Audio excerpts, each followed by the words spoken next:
Welcome back, and today we're going to talk about triangles. We're going to start with polygons, and then again we'll get into triangles because triangles are a type of polygon.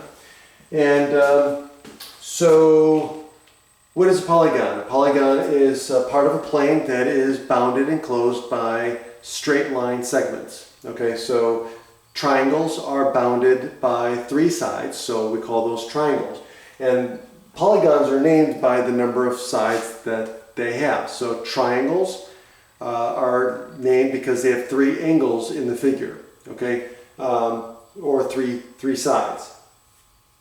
Okay, so accordingly we have rectangles, right? Or in general quadrilaterals, which means four sides. So a polygon that has four sides is called a quadrilateral. Which a rectangle is a specific type of quadrilateral. Then we have, let's say if we have a polygon that has five sides, we call that a pentagon. Penta means five.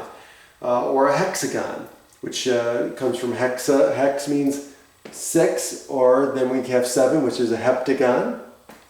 Or a septagon, depending on the language. So those are how we name polygons. So we're going to be dealing with triangles in this section.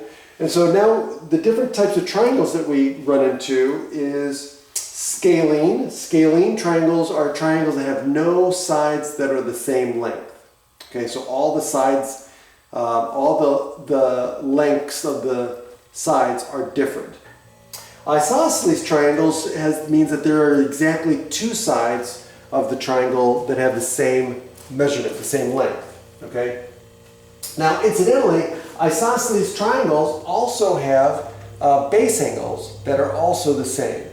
Okay, so we'll talk about that a little bit more. But isosceles are characterized by the fact that they have two legs, two sides that are the same length. Equilateral triangles means that all of the sides are the same length.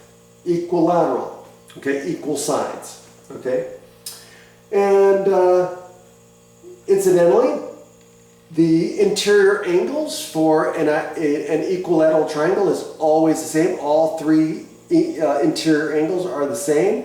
And we'll talk about that later, but they're actually 60 degrees each, no matter what the lengths are.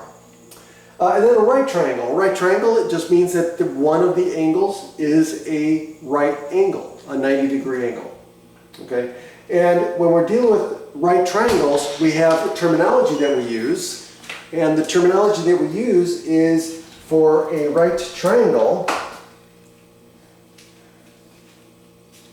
So, for example, if I have a right triangle, this angle here is the right angle, and the side that's opposite the right angle we call the hypotenuse.